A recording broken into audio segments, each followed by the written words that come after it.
Salut à vous tous, fidèles abonnés de votre chaîne Arc en 9 TV. C'est encore un très grand plaisir pour nous d'être suivis de partout où l'occasion vous est permis, vous est donné de nous suivre. Abonnez-vous encore une fois de plus massivement sur votre chaîne si c'est pour la première fois que vous avez eu l'occasion de nous suivre.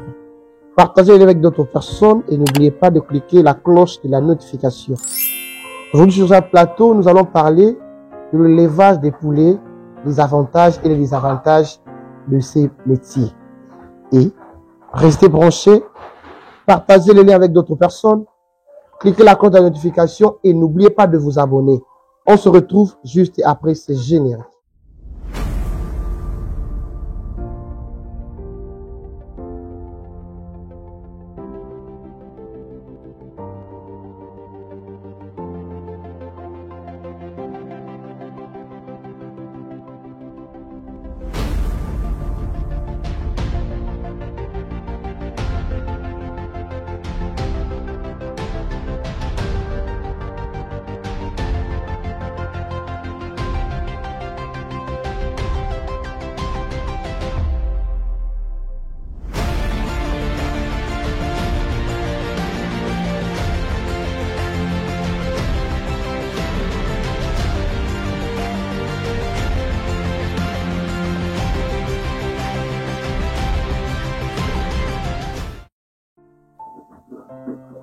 Voilà, fidèles abonnés de votre chaîne Arc en 9 TV.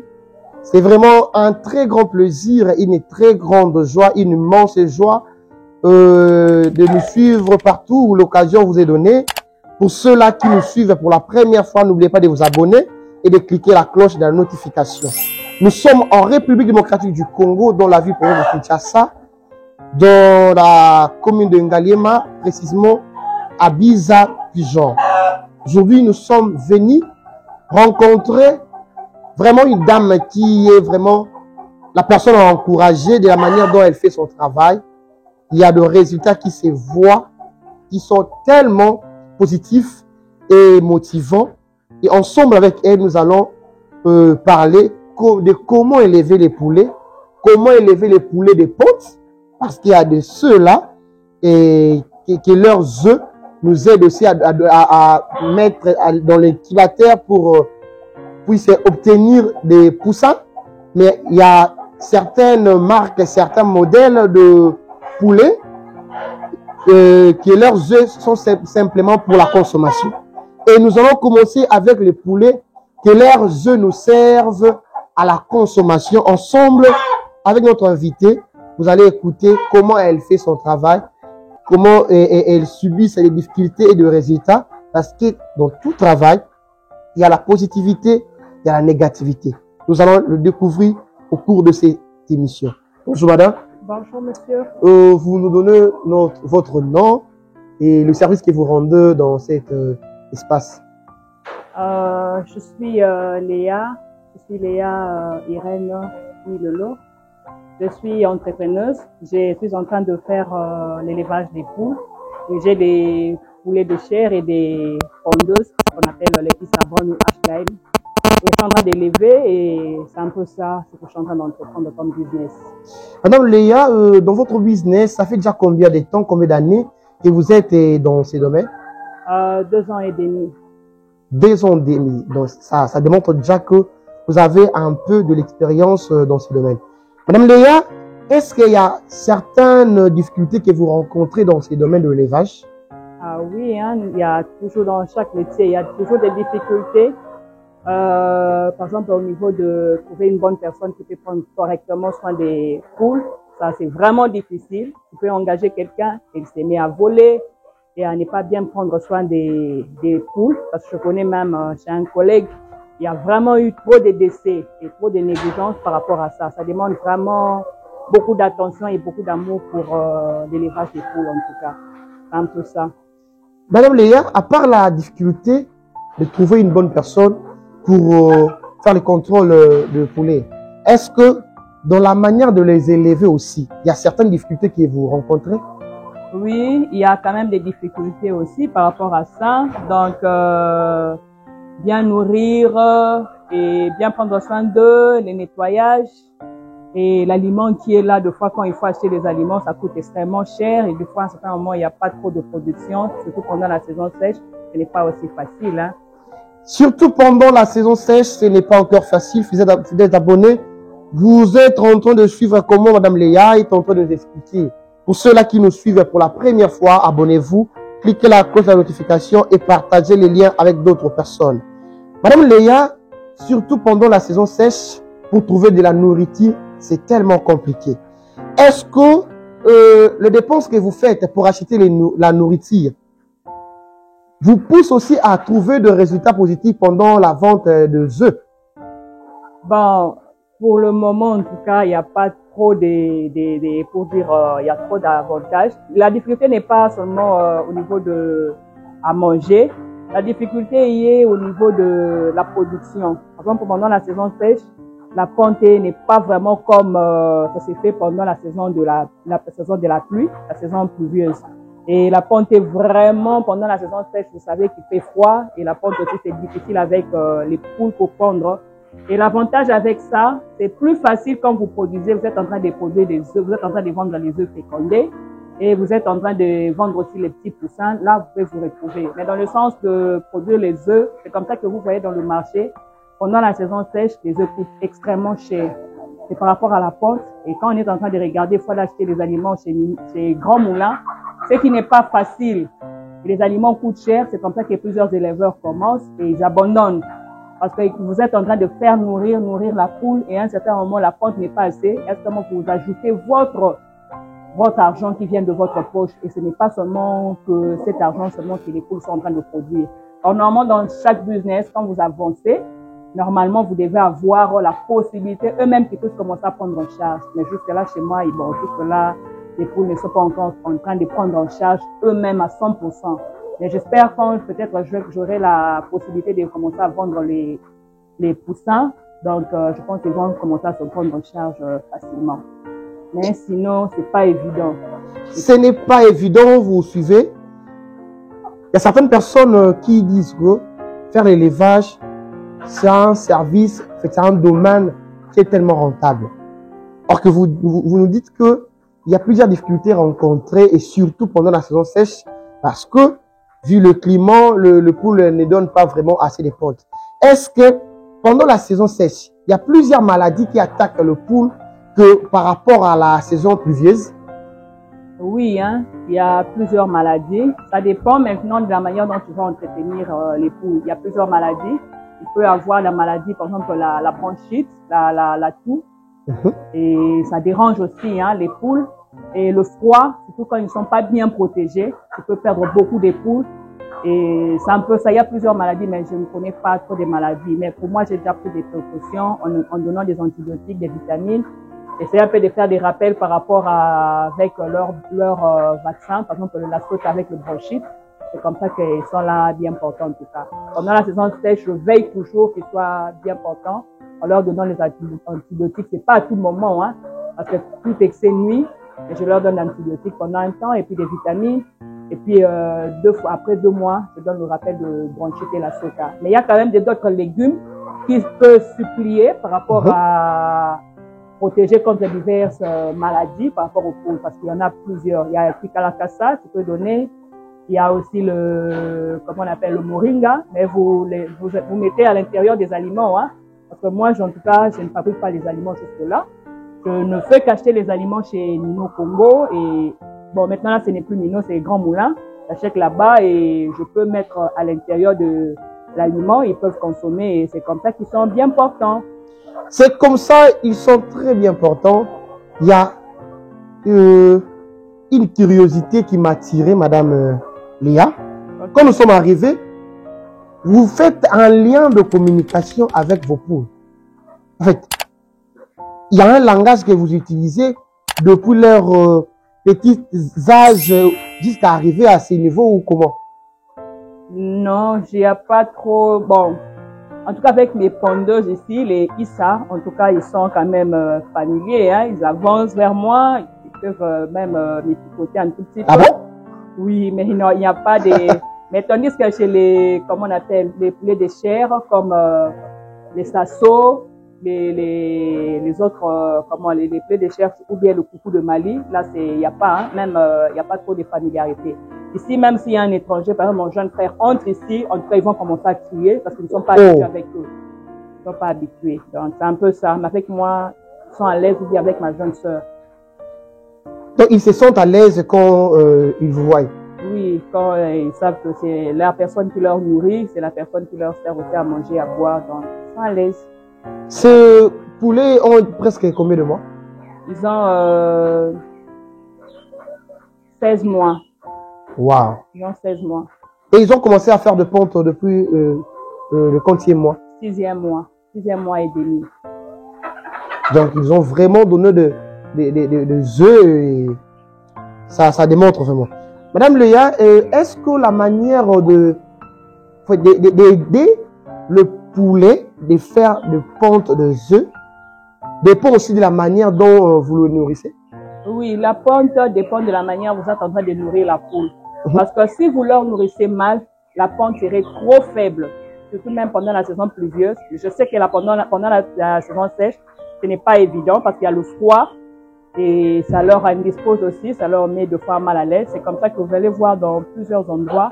On essaie un peu de mettre les lampes pour chauffer l'endroit, pour essayer un peu de protéger les poules contre le froid et contre toutes sortes d'intempéries.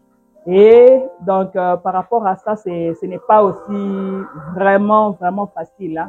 Donc, ce n'est pas facile. En tout cas, la ponte, en tout cas, ça dépend de la nourriture. Parce que si vous leur nourrissez mal, je donne un exemple pour ceux-là qui donnent, par exemple, ils disent, bon, Alia Ranae, ils ramassent, ils mangent partout, hein, je les laisse en plein air. Donc, par rapport à ça, ce n'est pas aussi vraiment facile. Hein. Donc, ce n'est pas facile. En tout cas, la ponte, en tout cas, ça dépend de la nourriture. Parce que si vous leur nourrissez mal, je donne un exemple pour ceux-là qui donnent, par exemple, ils disent, bon, Alia Ranae, ils ramassent, ils mangent partout, hein, je les laisse en plein air, il est en train de manger. Vous allez voir que la ponte est vraiment différente. Des fois, il y a des petits œufs par rapport à ça. Il y a des petits œufs et des fois aussi, la ponte n'est pas régulière. Et parfois, la ponte n'est pas régulière. Les abonnés, pour ceux-là qui nous suivent pour la première fois, abonnez-vous sur votre chaîne Arc en 9 TV. Cliquez la cloche de notification pour être informé sur toutes nos émissions qui sont publiées dans notre chaîne. Madame Léa, c'est presque avant la dernière question. Il arrive que, vous comprenez, cette poule vient de pondre, mais celle-là n'a pas encore donné l'œuf depuis le matin. Ou bien vous venez seulement vous ramasser les œufs que vous trouvez au sol. Bon, généralement, je viens seulement ramasser les œufs que je trouve au sol. Donc, en dehors de ça, je n'ai pas aussi assez de temps pour être avec eux toute la journée. Il y a ma jeune soeur qui peut venir. De fois, on peut sortir toute la journée. On ne vient que ramasser seulement le soir parce qu'il n'y a pas une personne qui est en train de faire la suivi en dehors de nous. Donc, je leur nourris une fois. Donc, je mets déjà une quantité suffisante pour eux. Alors, comme ils sont adultes déjà, ils peuvent consommer 110 grammes à 120 grammes. Et je comptabilise par rapport au nombre de poules et c'est comme ça que je multiplie les grammages, ils peuvent consommer et boire de l'eau. Pendant la saison sèche, il faut éviter de donner trop d'eau aux poules, ça risque de leur créer des maladies. Donc c'est comme ça qu'ils ne consomment pas aussi trop pendant la saison sèche, c'est un peu ça. C'est pour cela qu'ils ne consomment pas trop. Quand nous sommes arrivés ici, Madame Léa, vous avez un autre babouche au pied. Avant d'entrer, là où se trouve le poulet, vous avez porté aussi un autre babouche. Pourquoi? Bon, c'est pour... en fait, normalement, je devais avoir la pédiluve pour essuyer mes pieds parce que quand je viens de l'extérieur, il y a trop de microbes et je risque d'emmener des diverses maladies avec là où je me suis promenée. Alors, comme je n'ai pas de pédiluve, j'ai des bottes ou bien des babouches appropriées que j'entre seulement ici. Je ne me promène pas avec ça à l'extérieur, ça reste seulement ici dans la pièce où les poules sont. Donc, en dehors de ça, personne d'autre ne peut entrer ici avec les babouches étrangères. Donc, il faut que des choses. Si j'avais le pédiluve, j'allais nettoyer d'abord mes pieds à l'extérieur et puis j'entre dans la salle. Parce que le pédiluve, là, c'est comme sous forme d'un bassin. Vous mettez de l'eau avec un peu de javel à l'intérieur. Vous plongez vos pieds là-bas à l'intérieur ou bien avec vos chaussures et puis vous entrez dans la pièce où les poules se trouvent et puis c'est pour protéger contre les microbes et contre les infections. Parce que chez les poules, en tout cas, il faut l'endroit soit vraiment propre et bien aéré. Il faut que l'endroit soit vraiment propre et bien aéré. Les abonnés, vous avez bien suivi comment Madame Léa nous a expliqué comment elle élève ses poulets. Elle a expliqué les difficultés qu'elle rencontre pendant cette saison sèche, certaines raisons qui la motivent et certaines raisons qu'elle sent en elle qu'elle doit améliorer dans ces points-là. Madame Léa, un dernier mot pour qu'on puisse conclure notre mission d'aujourd'hui. En tout cas, par rapport à l'élevage des poules, j'aimerais vraiment que, je sais bien qu'on était encore des petits enfants dans les années 80. Tout un chacun de nous dans sa parcelle, il avait quand même un poulailler. Il ne se contentait pas seulement aller acheter les poules au niveau des chambres froides. Mais malheureusement aujourd'hui, bon, tout le monde commence à trouver, bon, avoir l'élevage, avoir un poulailler chez soi à la maison, c'est vraiment compliqué. Et c'est faire que la parcelle devienne trop sale. Mais en réalité, ce n'est pas ça. En tout cas, c'est mieux d'avoir un petit poulailler chez soi. Vous êtes en train d'élever. Si vous avez besoin de manger la poule, vous pouvez aller là-bas et vous la battez, vous consommez. Donc, c'est un peu ça. J'aimerais vraiment encourager aux gens de revenir un peu avec nos anciennes valeurs, d'élever les poules et de consommer bio. Je sais que consommer bio, ça coûte cher. Et avec l'élevage aussi, ça coûte quand même cher parce qu'il faut veiller par rapport à ça. Tu peux avoir le petit poussin, mais il faut veiller par rapport à l'entretien de ces petits poussins. Surtout la difficulté énorme, c'est au niveau de l'élevage des petits poussins pour qu'ils arrivent à l'âge adulte, au moins à 6 mois. C'est vraiment difficile, il faut quand même prendre soin par rapport à ça, mais avec Dieu, bon, nous ferons des espoirs, hein, parce que même moi aussi, j'avais quand même connu des difficultés quand j'ai commencé avec eux. Donc, il faut veiller, il faut que la salle soit vraiment chauffée, et qu'il y ait une bonne aération, et puis pour les poussins, et c'est un peu de veiller avec des vaccins pour le protéger contre différentes maladies comme vous avez le coccidiose, vous avez les muscella, vous avez différentes maladies avec des poules. Parce que avant, on ne connaissait pas, on pensait que bon, des fois, il y a tel poule qui est malade, il est tombé, on pensait que bon, c'était normal, il faut leur administrer. Mais pourtant, il y a quand même, comment on appelle, il y a une pharmacie vétérinaire qui sont là et qui sont à la portée des éleveurs, et ce sont même ceux qui sont en train d'élever chez eux à la maison. Et ça nous aide vraiment beaucoup. Et ça nous aide beaucoup. J'ai quand même beaucoup appris avec l'élevage, hein, et comment prendre soin de poules, et comment, quand ils sont encore petits, prendre soin d'eux, et comment les administrer les antibiotiques, les vitamines, les différentes maladies, par exemple, par exemple, vous avez la variole chez les poules, ça existe. Ah bon? Oui, il y a des varioles. Et vous avez des coccidioses. Et comment ça se manifeste? Quand vous n'avez pas, par exemple, le gumboro, il y a le gumboro interne et le gumboro, ce sont des vaccins, hein.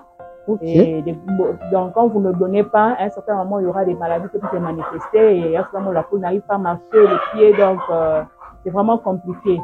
Et si vous avez la poule est déjà atteint déjà cette maladie, donc soit il faut le consommer, soit il va mourir. Donc, il n'y a que ces deux possibilités. Alors, j'ai vu cette petite expérience de la maladie de coccidiose. J'ai vu ça au niveau des lapins. C'était pas facile. Ah et bon? Ma mère en avait beaucoup. Elle a vraiment beaucoup perdu, en tout cas. Mais sinon, dans l'ensemble, c'est vraiment bien, l'élevage. Mais la difficulté aussi énorme, c'est au niveau de leur nourrir. Parce qu'au niveau de notre seul fournisseur qui est là, qui est en train de nous fournir des aliments, c'est Grand Moulin. Mais c'est pas évident et les gens commencent à nourrir, ils se retrouvent peut-être en train de nourrir. Et quand ils vous mettez à vendre, les gens disent que ça coûte cher, mais en réalité, quand vous nourrissez vraiment la poule, vous rencontrez à un certain moment que vous ne bénéficiez absolument rien. Parce que la a consommé déjà beaucoup et vous le mettez au marché de 15 $, 20 $, les gens sont en train de se plaindre. Mais quand vous allez pour acheter les aliments coûtent extrêmement cher. Les aliments coûtent extrêmement cher. Est-ce qu'il vous est déjà arrivé de penser à comment fabriquer les aliments avec votre propre recherche? Oui, il est déjà arrivé. J'ai déjà commencé à mettre déjà ma structure en place pour commencer à produire mes propres aliments. Là, ça serait moins coûteux pour moi. J'ai déjà, comment on appelle ça, le mélangeur. Il me reste seulement le broyeur. Comme ça, on peut commencer à produire nous-mêmes parce que il y a quand même des produits qu'on met dans les aliments. Parce que normalement, la poule, comme par exemple les fondeuses, ils peuvent consommer aussi les matindele, les amarantes, ils peuvent consommer ça. Ils peuvent consommer aussi les kikalakasa. comme je dis, les moringa, vous séchez, puis vous mettez un tout petit dans l'aliment. Mais les matembele peuvent manger cru, que ce soit les kalakasa, les feuilles de mangue aussi. Bon, je n'ai jamais essayé avec les feuilles de mangue, hein, mais les feuilles de mangue, je sais que vous pouvez sécher et puis essayer un peu de piler, que ça devient un poudre, vous mettez dans l'aliment. C'est aussi bien, ça protège aussi contre différentes maladies. Des fois, on protège aussi par rapport avec les vaccins qu'on leur donne. Et par rapport à ça aussi, il y a aussi quoi encore par rapport avec l'élevage des poules ici. Il y a tout un tas d'histoires, hein, qu'il faut quand même connaître. Donc, peut-être ça m'échappe encore. Il y a tout un tas d'histoires, il faut connaître, les abonnés. Nous sommes arrivés à la fin de notre émission. Pour ceux-là qui ne se sont pas encore abonnés, abonnez-vous, cliquez la cloche de la notification, partagez les liens avec d'autres personnes pour que vous puissiez être aussi informés sur toutes nos émissions. C'était un très grand plaisir pour nous d'être suivis par vous de partout où cette occasion vous est donnée, en Europe, en Amérique, en Afrique, en Asie, en Océanie. C'était un très très grand plaisir, une immense joie pour nous. Nous et vous, on se retrouve aux prochaines émissions qui seront publiées dans votre chaîne.